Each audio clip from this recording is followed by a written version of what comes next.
know you can't get enough of Rainier Avenue Radio .world.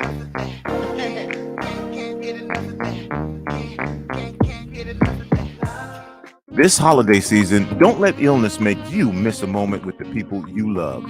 Make sure everyone in your family age 6 months and older gets an annual flu vaccine. Schedule a flu vaccination with your medical provider or visit your local pharmacy. More information on where to get vaccinated, visit kingcounty.gov/find a clinic. Rainier Avenue Radio presents All Music, All Day Saturday. Music, all day Saturday. This is Edwin Bailey, Bulldog Blues. Jazz from the Cabinets. That's right. It's time once again for Jazz from the Cabinets with Big Poppy. Start Time. Thanks for tuning in. My name is Paul Pierce. This is Start Time. Saturdays, all music, all day. Reggae Hour, K-Fox Night. You looking for the perfect beat? Yeah, it's the beat of the vibe. Fresh Juice with D-Money in the group. Myself, D-Money. Nice Eyes Patron. Taylor Hart. This is Spencia, the Northwest Rap Gang. DJ Medina, Chad Cheddar, Northwest Rat Gang. Sergio Lacour's Love Line. It's Sergio's Love Lines with Sergio LaCour. Going to the phone lines. Hello, who we talking? Sea Monster Radio, Mo Jams. It's your jam. We're live. Welcome to Mojo Mondays. This is KZ of KZ Music Media. Caller Goddess for Mojo Mondays. Just my opinion. God is inspiration. Music all day and all night. Saturdays. Rainier Avenue Radio.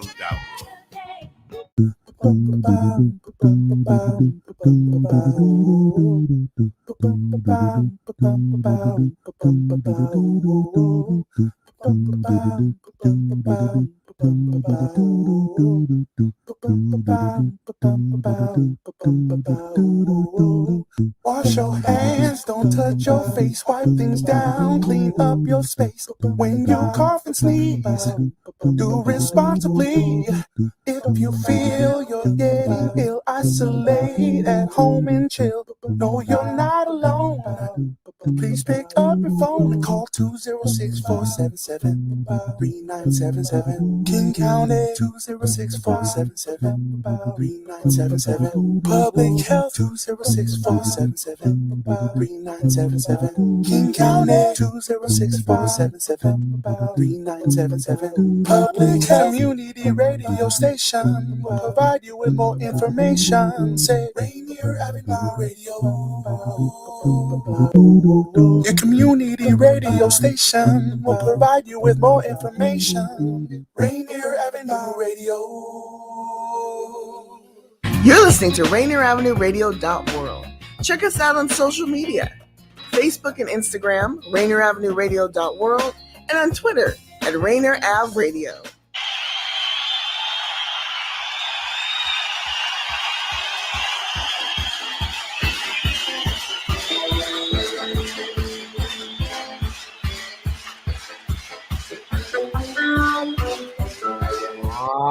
All right. It is Exodus. It's a movement of the people.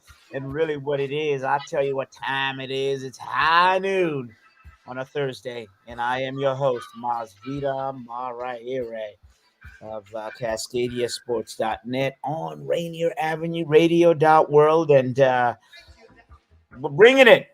We are bringing it. We got a really, really, really big show that's coming on here.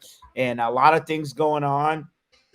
It's an exciting time in Seattle sports because what always happens is it could be more exciting. Why? The Seahawks are in the playoffs, right? So, funny thing about the Seahawks is, that the NFL, the machine in of itself, right? There's your local team that you support. If they get in the playoffs, it's exciting and you're all excited and away you go. If not, you're still excited after your disappointment to say, what happened? What's next? And so then you start looking at the playoffs. What is the biggest sports holiday? What is it? Yeah, biggest non-governmental holiday. It'd be the Super Bowl. Yeah, that is just and it started out as in America, and now it's a big deal. I got my little nephews and cousins and Taonga. I'll shout out to my family and Janta, Chiura, and they all, they follow the Super Bowl, and we talk football. Janta's over there, and where is he? He is in Barcelona on a golf scholarship. And Tawanga's over there in Zimbabwe, playing cricket, soccer, what have you. And they follow the NFL.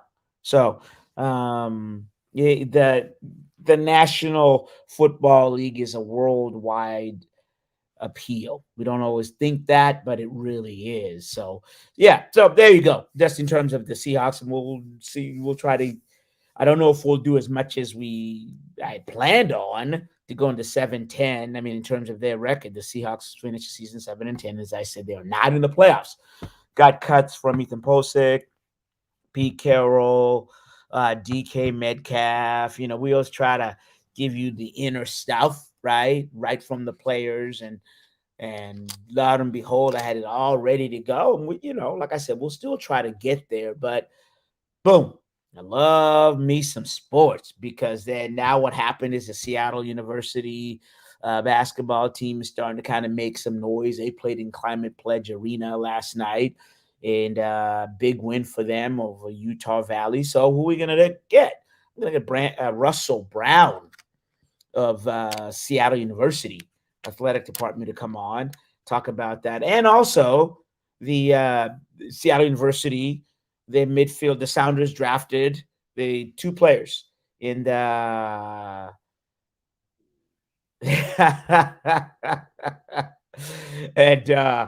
and so we're going to talk about who the Sounders drafted. One of them, 2 local boys, one from Seattle U, obviously, and Russell will kind of give us a little bit of that update, and also one from the University of Washington. And both of those, I would say, clubs, can I call them clubs? Anyway, sports departments, soccer athletic departments have really done a good job of players playing from, University of Washington, Christian Roldan, Seattle University, Alex Roldan, and Craig Weibel, who is now, I think he's, part GM. We're going to hear from him, definitely, of the Sounders, and he's in the UW Hall of Fame soccer. So a lot of really good ties there. And Pete Fewing, who we keep talking about bringing on the show. I need to do that. He's been saying, not that, like he's like, I need airtime, but he's such an amazing person. He said, hey, anytime you want me to come on the show, but yeesh, Mr. Fewing is so busy. We had his buddy, Peter Hattrip, come on, and Peter talked about, you heard local soccer and the history of that. And that's another one we got to bring back. And so all good. Seattle's a soccer rich community. And, who I'd like to bring on, and I'll say this on the air, but there's, I'd like to bring on these 2 females that are really Paula Banchero's sister. I think would be great. Paulo's number 1 in the draft, playing at Duke, but also Leon Neal, his sister. They both won Metro Soccer. They're huge, amazing soccer players, and you remember the names. See, there you go. So, because we kind of want to diversify. Can't talk sports, I'll be male. That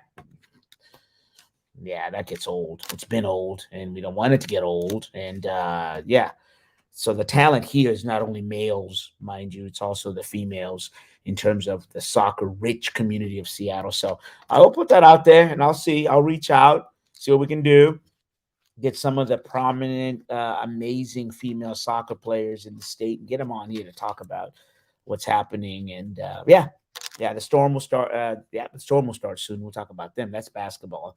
What I meant to say was the Seattle Reign. They'll be here. But that is enough of the soccer, and we'll get more into that. And I'm chuckling a little bit because amazing Mr. D Money, the wizard behind the curtain. So, hey, look, there's a chat. You all know broadcast. There's a chat on the side here where, we communicate. And so he's chuckling about how I sent him all these 5 videos right before the show. Well, my man, that's what happened with me as well. All this news broke out, and the Sounders signed the new player. And so I'm like, oh no, what I got to do? And so, so I dumped all the work on D Money. So shout out to him as well. What I want to hit though is this ongoing. I mean, it's that time of the year, right? That is going back to the NFL, coaching, black coaches in the NFL. I think in college, it's much better. And what happened was the firing of Miami's head coach. The Dolphins fired Brian Flores on Monday. And it was just like, what? This man, the team was finished the season on a winning streak. And we always say this, the NFL instituted the Rooney Rule, where you have to well, the stipulation is if you have a coaching vacancy, general manager, you have to interview a person of color. Well, yeah, exactly. That's exactly where that goes. So how has that been working out? Not so well, right? We all know in the community, last one hired is what? First one fired. And normally, and for a league that is 70%, right, non-white, there's only two head coaches that are there. So, I mean, Deadspin wrote a great article here, and I just kind of want to go into this a little bit. Pittsburgh Mike Tomlin and Houston's Dave Culley are the lone black head coaches in the league that's 70% black. I mean, this is like 2018 numbers when 5 black head coaches were fired and were replaced with 5 white coaches, leaving Tomlin and Anthony Lynn as the only black faces. So, yeah, I like this. America loves to ignore blatant racism, and they can watch it on video. It can be quantified into numbers. So in 2003, there were 3 black coaches in the league. Dennis Green for the Vikings, who took the Vikings to the NFC Championship game. Tony Dungy, the Tampa Bay Buccaneers, to a wild card game, and Terry Robisky, interim coach. And, let me just go here. Let me just really just go to here is a list of all the black coaches that are right now that have ever been coached. Herm Edwards, hired by the Jets. They were 9-7, and he went 10-6 and took the team to the second round of the playoffs. And he was 41-41, and he was gone. That was 2001. Tony Dungy, 2002, was the other black head coach we talked about. And obviously, he went 6-10. The team was, and then he arrived, went 92-33. And as everybody knows, he won the Super Bowl and retired for the 2008 season. He was replaced by Jim Caldwell. And that was the only time that you've ever seen one black coach replaced by another black coach. Marvin Lewis for the Bengals. 2-14 campaign. Bengals he comes in, goes 8-8 first season. And for, it was at 15 years. It was 131 wins, 129. Never won a playoff game in 7 trips, but you got to like that. I mean, that's what you're looking for in longevity, and that's a fair thing. The problem we're saying here is that how are you just going to have 2? How are you just going to have 2 black head coaches that are there?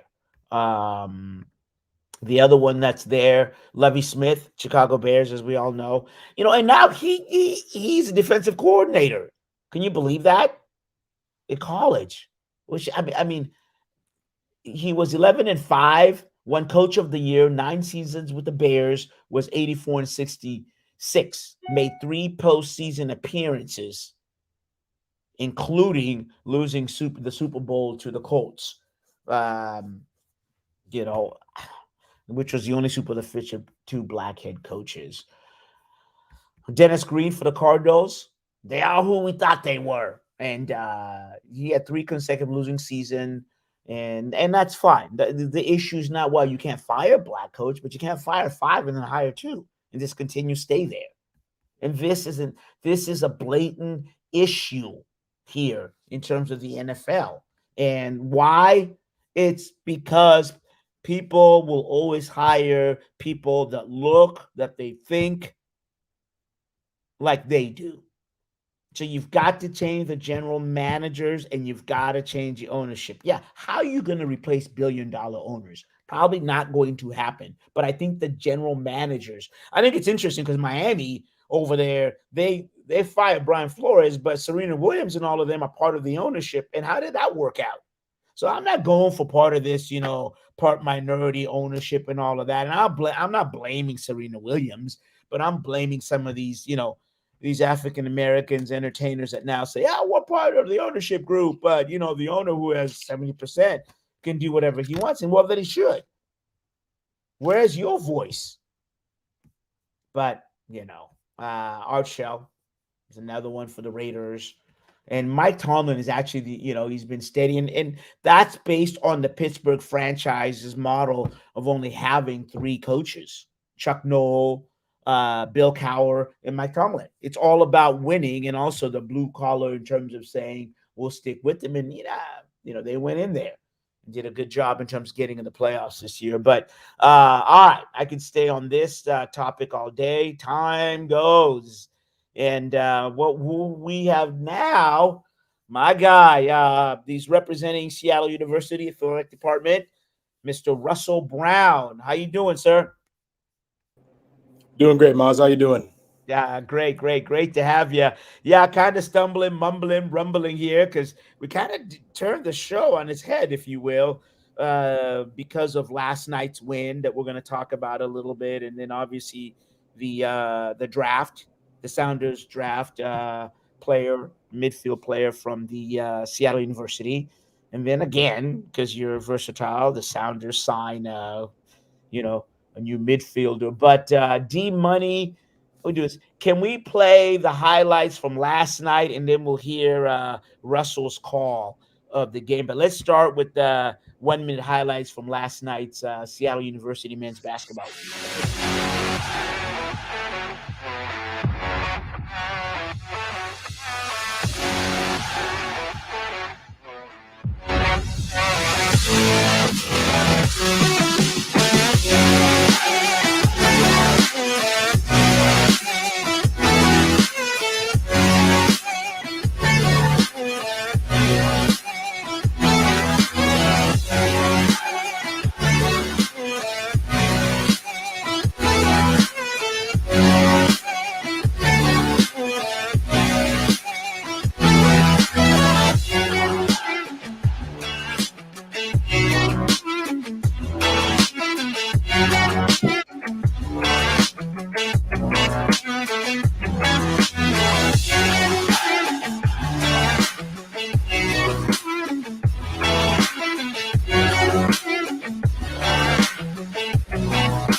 All right. And D-Money, can you now play, I think, the MV call there that I sent to you of, and then Russell, you can just tell us what we saw.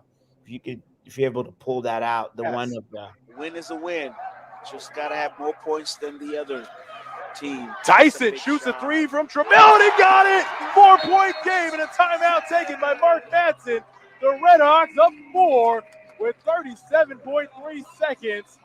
Seattle University. All right. Well, clearly, Russell, they held on to the 4-point win. I mean, the 4-point lead and won the game. What's the significance, and what did we miss last night for those that didn't see the game? Well, for those who weren't at the game, you missed a great one, and you missed great Seattle basketball. But it was a big win for a lot of reasons. Not only is it conference play, and you always want to succeed in conference, but Utah Valley is a great team, and we'll break down a little bit. But Utah Valley has a NBA quality center going up against Seattle University, and they kept him in check. He had a poor shooting night because of the defense that head coach Chris Victor drew up, and the team executed perfectly. And they were down by 9 at halftime, but battled their way back with the 3 ball. They went over 12 in the first half from behind the arc, and then shot the lights out in the second half to get a come-from-behind victory that put them at 2-0 in conference play. Yeah, and you talked with Coach Chris Victor after the game, just about what is about this team? See, this team overcoming adversity. What was his thoughts and what you heard? They're resilient. They battle. Nothing. They don't see anything as getting too far down, or they don't feel like any way, they can't climb out of a hole. We saw that he talks about it. They were 0-12 from 3 in the first half, but he knows they're good enough to not do that again. And they know that they're good enough shooters to battle their way out of a shooting slump that just lasted a half. And, you're down by 9 to a team like that, that's pretty good. And to battle back at home in front of a good crowd at Climate Pledge Arena, it just shows that this team is mature and can win big games. And they do have an NBA, player. I mean, potential, right? I think that's the best word for him. Talk, who is he and how were they able to be effective against him last night?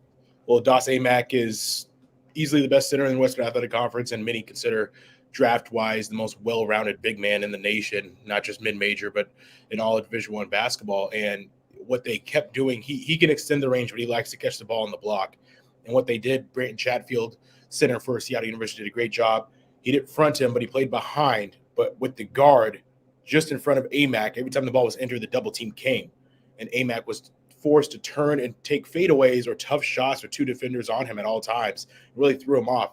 And once he started missing a couple shots, even the good looks he got missed just because you're in a funk now and you're just used to it.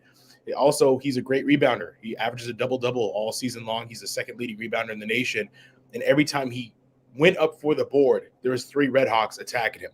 So even if he brought the ball down or if he had it up high, we saw Darion Trammell, who's 5'11", go up and snag a couple rebounds over him because they just did such a good job team rebounding against Amac, which allowed for him to be neutralized in a sense. So it was really a great game plan. Yeah. And you said he's second in the nation in rebounding? Yep. Like nation. Big time, like nation, like from east to west. CLA. Like that. Yep. Okay. Yep. Okay. I know that. I'm just playing around, but I think for people to really. I was gonna say, weren't you at the game too? I was. Actually, I was. I was there, helping out, doing, very little work, but I was there helping out. So yeah, they're 11-4, have won the 3-game win streak, 10-1 at home. Now, what's this thing? Speaking of home, let's go there for a second. Where they play Climate Pledge and then they play in the Red Hawk. What's all that about? So Key Arena originally was the home of Red Hawk basketball, and obviously the remodel moved them back to campus to the Red Hawk Center, which is a 1,000-seat arena on campus. And, they want to be able to split both those games between a state-of-the-art new arena and also drawing a home crowd, which gets more students at the Red Hawk Center.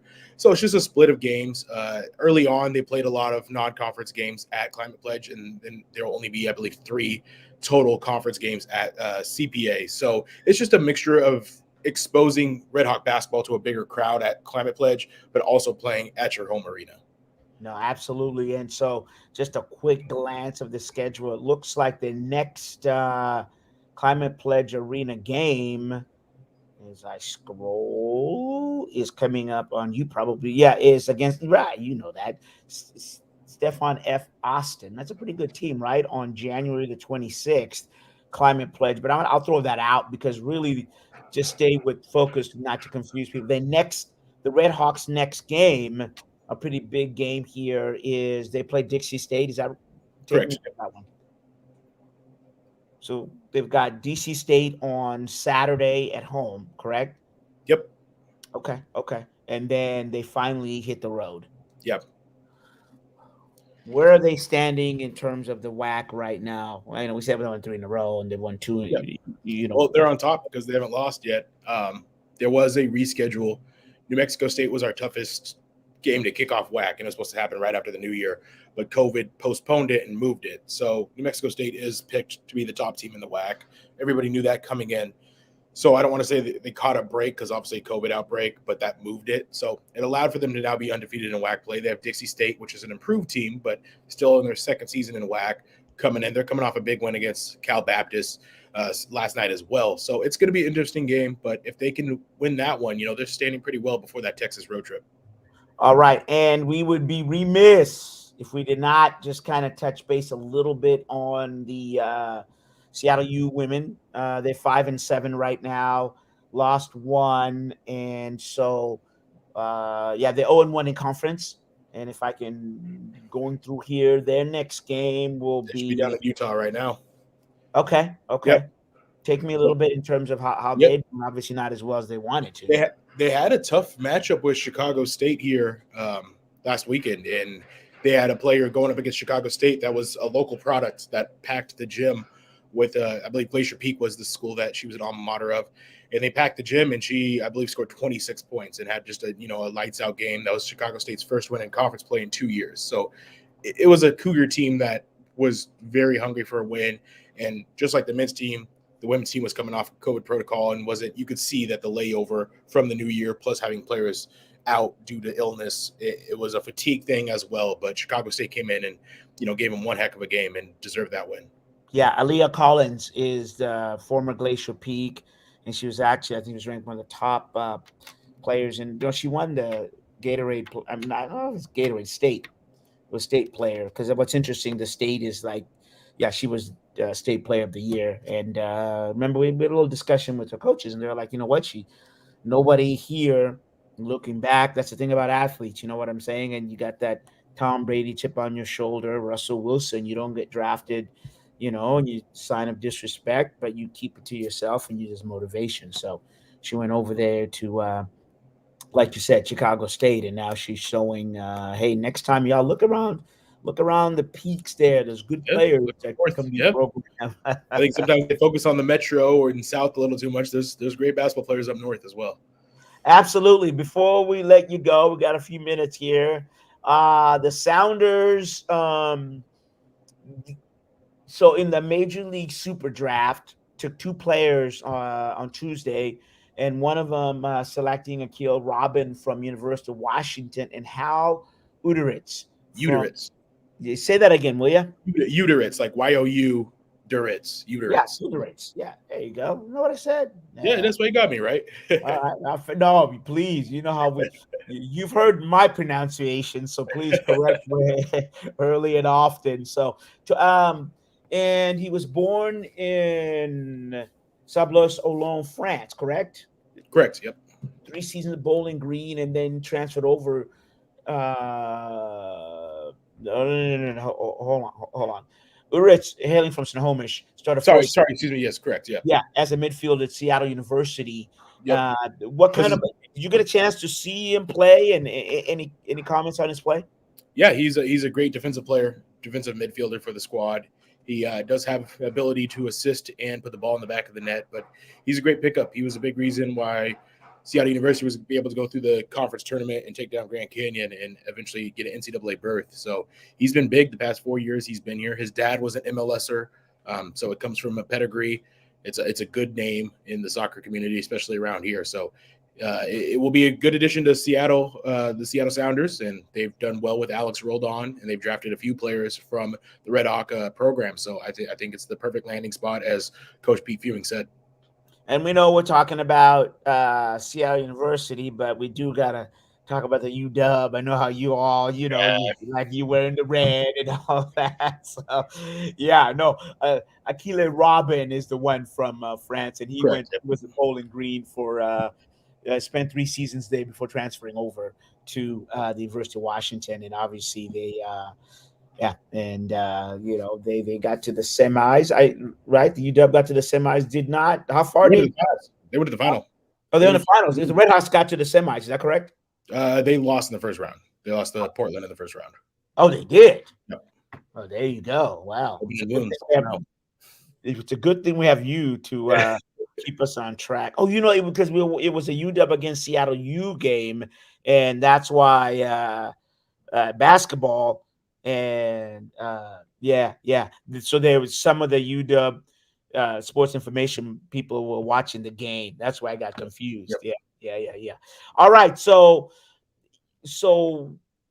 will he get a chance to play? I know the Sounders practice tomorrow. That's the first media day. So normally they get to kind of, show up with the first team for a day or two. Is that how that goes? Yeah, and it's going to be up in the air, because there has been several players that have been drafted that obviously have never appeared on the first team. So it's going to be interesting to see if he gets that playing time. But Coach Messer knows talent when he sees it. So they wouldn't have drafted him if they didn't feel like he could be a contributor. No, absolutely.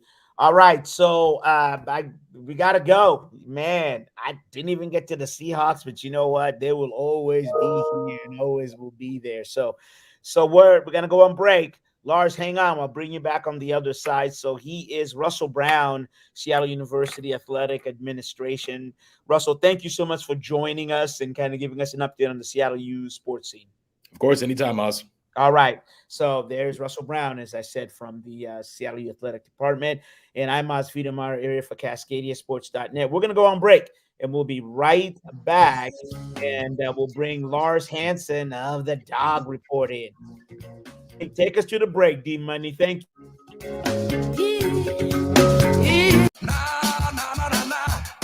This is Paul Pearson, host of Star Time. And when I'm not using my GPS to navigate the land of 1,000 dances, I'm listening to Rainier Avenue Radio .world. And welcome to our live studio audience for another exciting edition of Did You Know? And here we go with round one. Did you know? COVID vaccine is free and easy to get. You don't need insurance or an appointment to get your vaccine. Vaccines are available at many locations near you.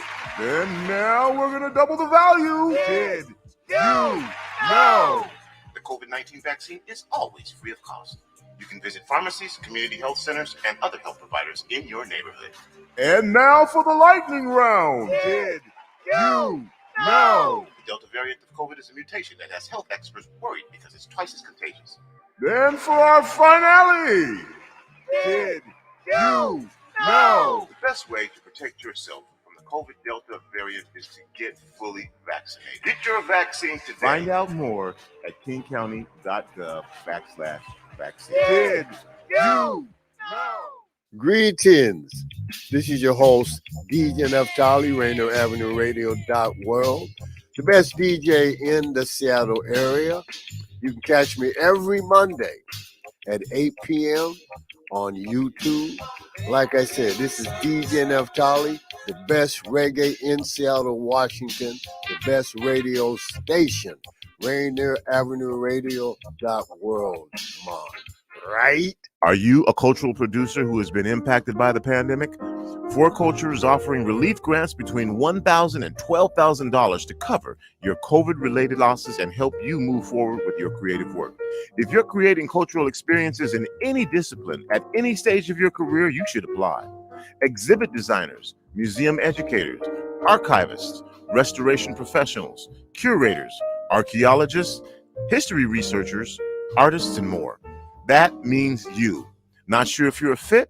Give them a call and they'll talk you through it. The deadline to apply is Wednesday, February 2nd. Head to forculture.org/recovery to get information on virtual group workshops, application support, language translation, and more. That's forculture.org/recovery.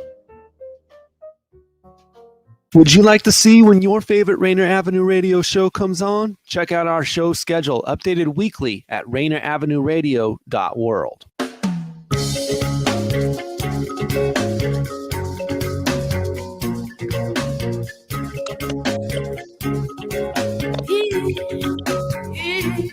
All right, we are back, and there he is. Put him out, Lars Hanson. He ready, my man. Put him right on there. Let's get Lars Hanson, the Dawg Report. He's ready, looking kind of, yeah. You don't do the dubs up, do you? No. That's what very clearly this. Not hook him, even just rocking out. Is that what that is? Well, I mean, some people say it's shut up. I mean, when I was a kid, they used to say shut up because you did that. But okay. I guess I should do this where it's more like you gotta cover the thumb and then you're rocking out. Then you're doing one of these numbers. Rocking in the free world. In my era, that was the one. The hand was the one that was pretty. You got the hand. That was a D Money. You know what? We're gonna have to. Let's talk after the show because I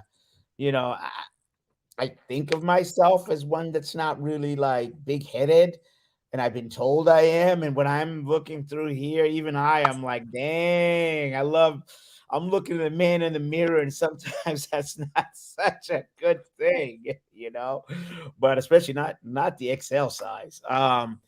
But that's all right. We'll persevere through it. Hey, so Metro Sports Weekly, you see who we got as a guest? Who you got? Michelle Powell.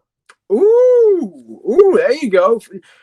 Finally put on scholarship. I was curious how long that was going to take, especially with the new staff, because the way he balled out this year, it's like when you have a walk-on playing over a 4-star, and 4-star after 4-star, it's okay. This guy's got to be good. He held his own, checked it off in the books, and so it was really cool to see DeBoer give him a scholarship. That'll be a good. Yeah, he's gonna be good to have on. Well, again, D Money, make sure you get that clip because so that's tonight on Metro Sports Weekly, and like to your point, Lars, that's incredible that they, he got that scholarship. He was playing over a 4-star. I didn't even know that. I'll talk to him a little bit about that, but that is tonight at 7 p.m. to 8 p.m. And here's a tidbit for you. He was the first guest we had on that show. Really? Yeah, when we first started Metro Sports Weekly. Yeah. He's from O'Dea, right? I'm taking a shot. Absolutely. So you already know. I was confident, but I'm like, I know, because you know who else you got to have on? You got to get him. One time you got to get him and Race Porter on, because that would be a really interesting conversation, because Race is a really interesting person. And you know what he does with Holmes, right? Him and Miles Gaskin at the clothing company for mental health and all that stuff. And I know, how do you know? What does he do? So this was a few years ago. Him and Miles Gaskin, former O'Dea running back, former UW running back, now with the Dolphins. They started before NIL was a thing, by the way. So keep this in mind. Before NIL was a thing. Careful. Go ahead. They created this is all on the up and up. They created a clothing company together, to support mental health and mental health awareness, and so all the creative stuff that Race does on social media and sometimes even on the field, a lot of it is kind of in tandem with his clothing company, and those guys that business is soaring. So him and Bish, I think those O'Dea guys, man, it's a special connection. They got a lot of interesting stories out of there. Yeah, in a good way. I'll go Roosevelt, but you can go O'Dea. I mean, I went to Bainbridge. We don't have anything football related, man. Like, yeah, no, I just think all the everything, but we have everything but football. We got soccer, lacrosse, Stephen Gray with basketball back in the day. I don't know about soccer. That was way long ago. But my point is, before tongue in cheek, but it's amazing what the high school kids. We always talk about it, the high school connection, and O'Dea's an amazing story. You already know. His coach was texting me, "Way to go! This is who you should be having on the show." Blah blah blah, as in Scott Lago, but because he's O'Dea, and we can talk about that and this, that, and the other. But there's so much. That's the richfulness. That's why it's fun doing the Metro League Athletics with Pat McCarthy. There's so many stories, history, and also that are unfolding as we speak in terms of Metro League Athletics. And it's not just the guys, it's the females, and however they self-identify. And so that's what's great about high school prep sports. So, yeah, were you at the game last night? The UW game? No. I think so. You're UW beat writer. I would think that maybe. Yeah. I like to remain impartial, because you want to be able to cover the team up close and from 35,000 feet. So, it's a mixed bag. I think that's a no. Yeah, it was no. All right. I mean, I'm not saying you had to be there. I wasn't taking attendance. I was at the SU game. So, you know what? Let's start a little bit. Let's go back. National championship. We haven't talked about the national championship game, right? Nope. I mean, you know what? Let's start there. This is what's interesting about UW. This is what going back, not just about the previous coaching staff, but just kind of the essence of UW. Brock Bauer is one of the best tight ends in the country. He just happens to be a freshman. Was the one that caught the touchdown on 3rd and 1 that really kind of set the deal for Georgia to beat Alabama. It was down to UW and Georgia for him, believe it or not. And it was very close at the end. He took a visit to Washington, took a visit to Georgia, played catch with Sam Heward, really was enamored with Washington. And what's interesting is imagine if Washington had somehow reeled him in. Would anything have been different about the offense? Because you look at it again, he's now playing for a national championship and just won a national championship. He could have been 4-8 at Washington and no one would really know about Brock Bowers. So when kids are deciding between Washington and other schools, yes, Washington has all the great resources, et cetera, but no resource is going to beat playing for a national championship. And kids know when you go to Georgia, when you go to Alabama, when you go to certain schools, you are almost guaranteed to be in the shot to play for a national championship. Washington isn't that destination.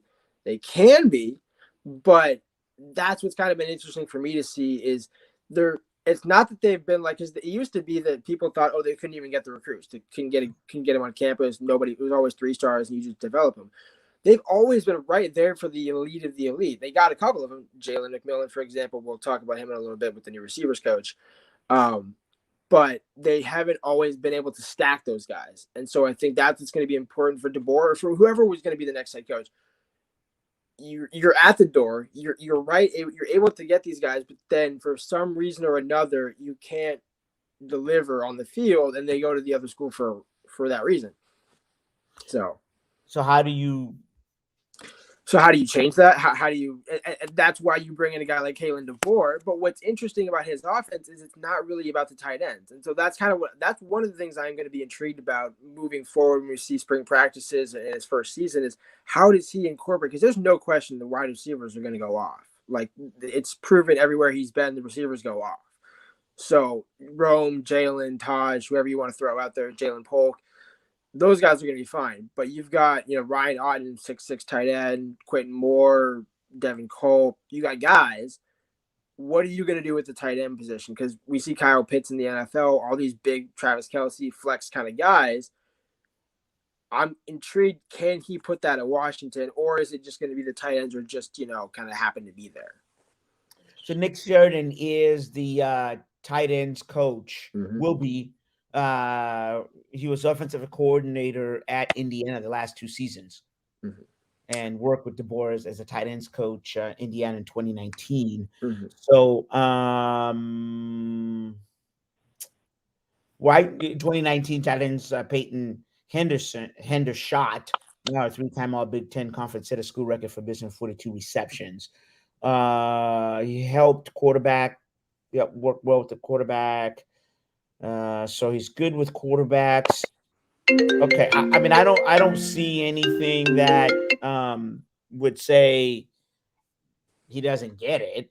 You know what I mean? To your point. So it is a wait and see. I guess my question is, you answered it. Do you think? Because the thing with the recruiting, you really said it eloquently, right? I mean, to get recruits, you got to win. But you can't win without recruits. Yeah. So let's go to the wide. I mean, I think we just started with the tight ends coaching kind of study. He looks to be a fit, I think, but better. Wide receiver, why do you think these guys are going to go off? Well, so it's the nature of DeBoer's offense. It's kind of like it's not exactly the area like with Mike Leach, but it's kind of like in that mold of where if you look at Fresno State, if you look at Indiana when he was there in 2019, I believe 2018, 2019, and everywhere he's been, it's always been a very pass-heavy offense. That's the reason Michael Penix came to Washington from Indiana was it's a passing conference. This is a passing team. DeBoer's a passing guy. Not that he doesn't use the running backs, because again, it's not like the area where they don't even touch the running backs. But it's very much pass heavy. It's basically the opposite of what Washington has been doing, where it's let's run the ball, and kind of take our shots when they're there. It's like no, you are using the passing game then the running game is kind of an offshoot of it, where if you're catching guys out of the backfield, using runs as a home run versus the pass as the home run. And that's today's college football. And so finally you get a head coach that is with today's college football. Well, let's go deep a little bit into that, because are we talking West Coast? Because if you want to if you want to, go with the pass, and when we're talking about the home run ball, as opposed to, how is that different from the West Coast offense? So you're saying, well, yeah. Let me go back and ask you this way: do you think that he has the capability to be able to execute the home run ball consistently? I think so. Yeah, I think that's kind of what his offense is predicated on. It's what I get his offense, right? Well, I guess I think the home run question for me is going to come: how is he going to use the running backs? Because you have a stable of guys, Cameron Davis, Emeka Megwa, who's a big 4-star guy. They just got enrolled early, moved up his timing to come to Washington a year ahead of schedule. Now you're going to a passing offense. How are you going to use him? Back to the national championship, Georgia was taking shots down the middle, kind of with their big tight ends and using Bauer and whatever. But a lot of that game in the second half was the running game really having those big ripping runs. And that's why you need, look, Georgia's always been that team. You get the quarterback throw for 3,000 or 4,000 yards. You get AJ, Murray on the outside. They always have receivers, but then they always have those big backs that kind of can manage the load and manage the game. So you get ahead by 20, 21 points with your passing game. You use the running game to pound it away. That's kind of where I'm intrigued to see is it going to be like that, where they just use the passing game, or are they going to actually implement the run a little bit more instead of just using it as a home run? Because that part is what intrigues me. I think he will. He'll do a hybrid of the West Coast offense. We'll as usual, we'll be sitting, standing, talking side by side. Hopefully, it won't be as cold in those spring practices. But I just don't think you can go into a program your first year and do that, because even Georgia's offense had to evolve, right? And so to your point, you've got these running backs who I haven't looked at all the height and everything else. And you forgot see, there you go. I forgot my boy Javion Sunday. Javion, yes. Javion Sunday. Yeah. Good kid. Well, I told you, watch out for him. But I think most running backs at this stage, out of high school, they've got the soft hand. So it isn't that whole, they can't catch. Right. But yeah, I wonder, you're not going to do a bunch of screen passes and all that. But I would say kind of, it's what's going on in the NFL a little bit. I think you'll take a little bit of that in terms of, the sweeps and everything else, and soften up the defense. To your point, I don't know if I'll go on first down. I'll go on a sluggo route, you know what I mean, and then go again on a down and out 17, and then come back and try to run, But I think it'll be a mixture. Do you have the offensive linemen to do that? Yes, and that's the thing. You have the offensive linemen, and now you have the scheme that's going to allow them to excel. If you look at Kalen DeBoer's offense, one of the things that they do really well is they don't get sacked a lot. Anywhere he's been, his offensive lines are usually kind of top 15 in the country in fewest sacks allowed. And it's not, and that was the struggle for Washington in 2020, in 2021, more so, where everyone is blaming Scott Huff and saying, he's not, something's falling apart. It's like, well, there's no real scheme and design on the offense, so your offensive line coach is now your offensive coordinator and trying to figure out the protections and all that, and there's no real game plan. It's kind of just like, well, you saw it against Michigan. The first play of the game, there's 2 offensive linemen blocking no one and 3 guys coming unblocked.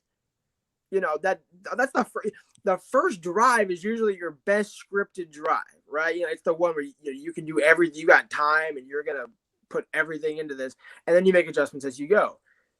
That was the clearest indicator for me that the season was over from that point on, because there was no game plan. It was just, hey, we're going to line it up and go. We're going to line it up and go. There's no actual pulling. There's no extra protections. It's like, so now that you have the right scheme and you have a coach who's actually competent from an offensive game plan perspective, Scott Huff is now going to be able to excel because he's been a very good coach. Coach Caleb McGarry to a first round draft pick. Nick Harris, one of the best centers in the conference. So he's got the experience and he knows how to coach. It's just when you're the kind of only guy being left hung out to dry, it makes you look bad. That's why he was kept on staff, is because DeBoer knows he's a good coach. He just needs the right system, and he's got it now.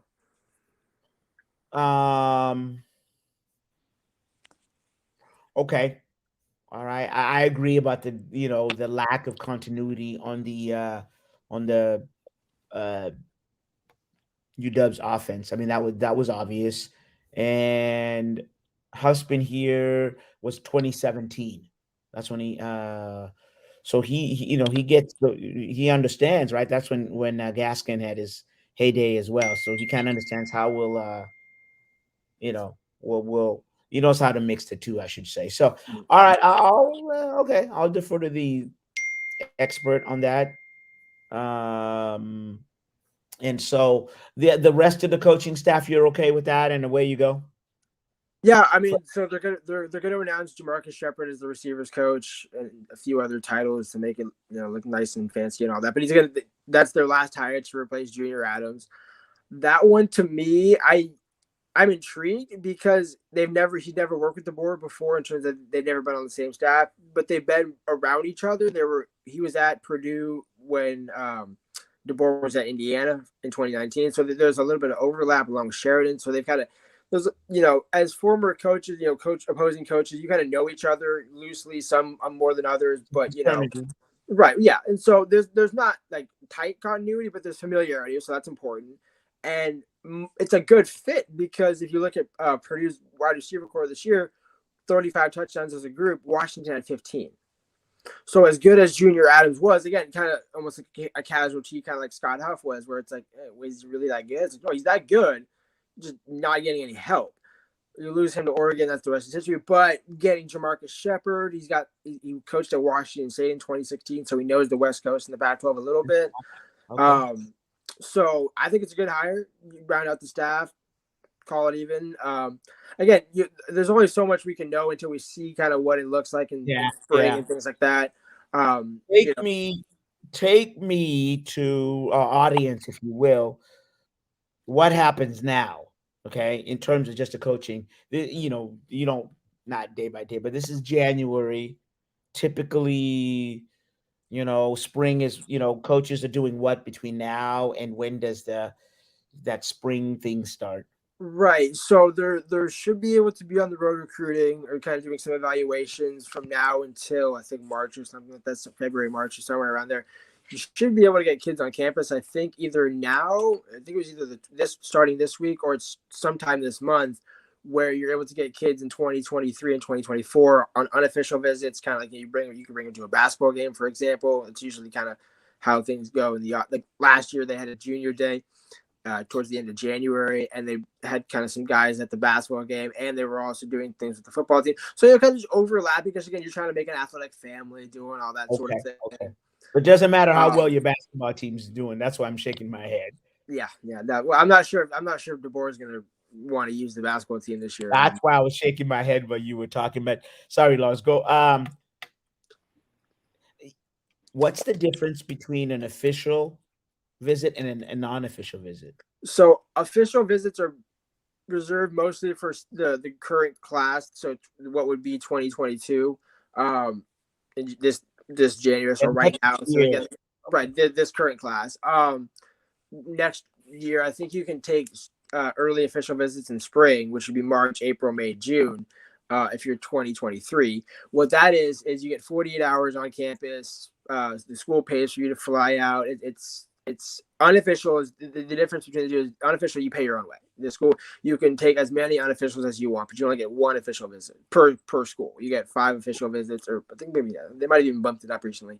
But I'm sorry, I'm just going to take you back a little bit. Because all this is always fluid. COVID is always changing the dates, and so that's what kind of that, like you're saying, in terms of used to be this way, which is fine. So the class of 2022 for y'all out there is now.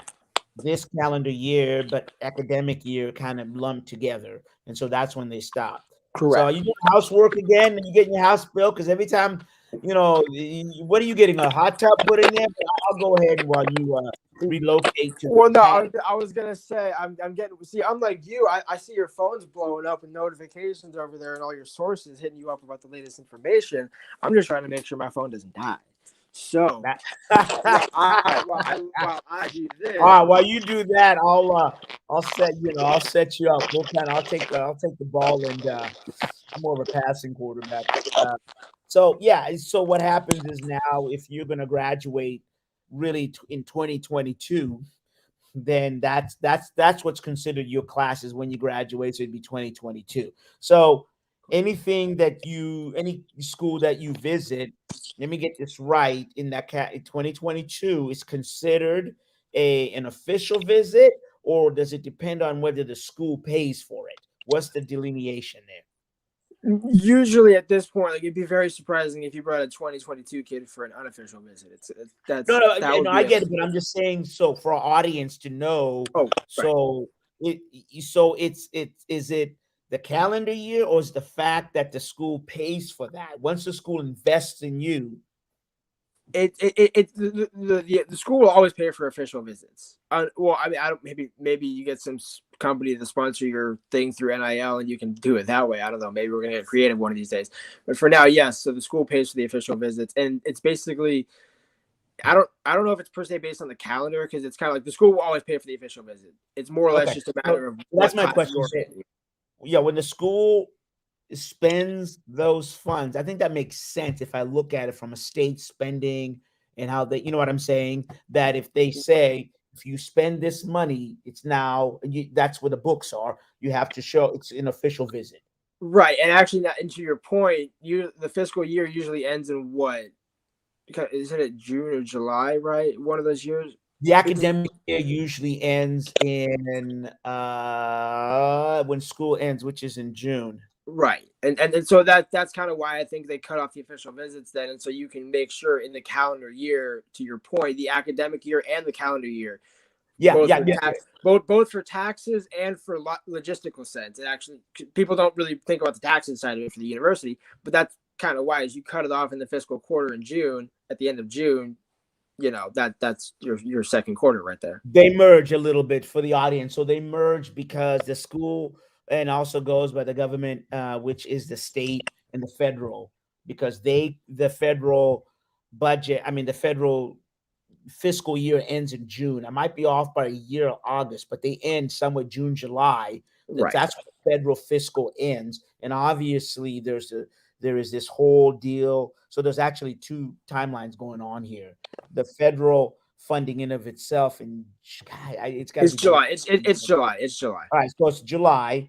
And then the other thing is you have the academic calendar, which obviously ends in June. And that's just more of a quarter, whatever you're going on. And then you've got the third piece, which is the tax, and that goes until January. So it's kind of a mixture of all those, and that's fine. So we get that, but not to bring us back up top. The unofficial visit, can I be class of 2024?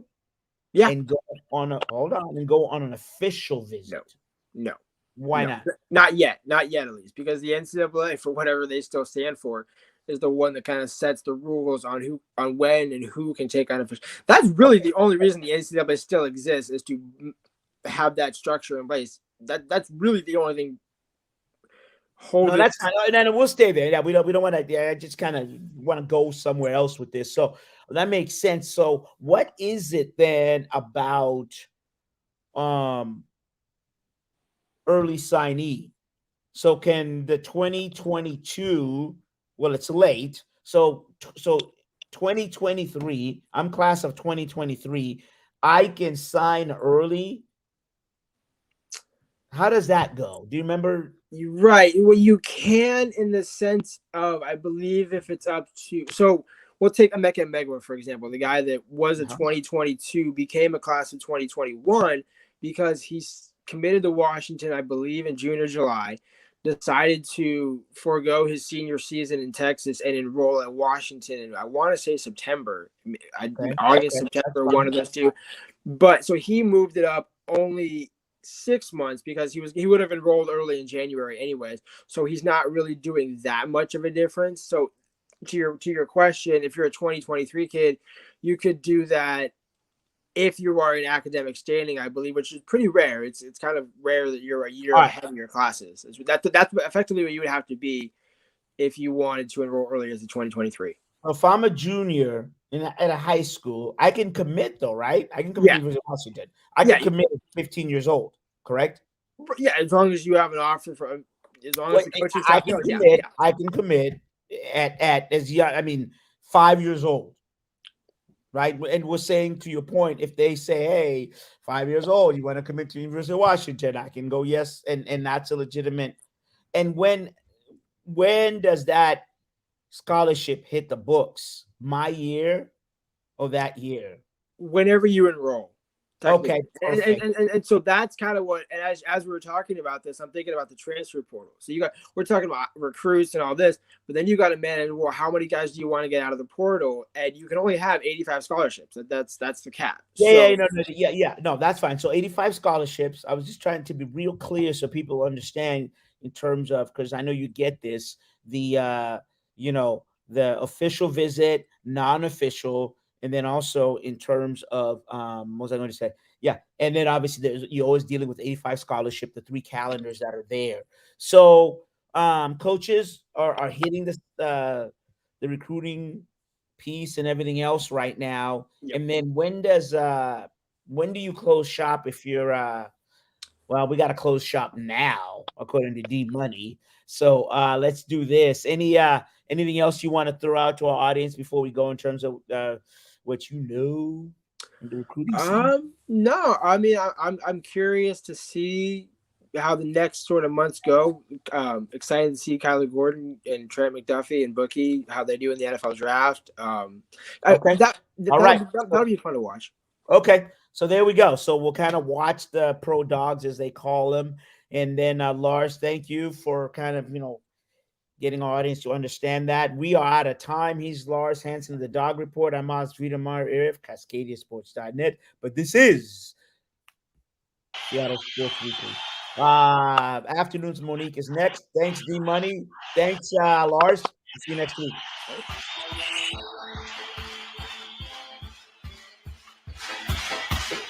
Rainier Avenue Radio.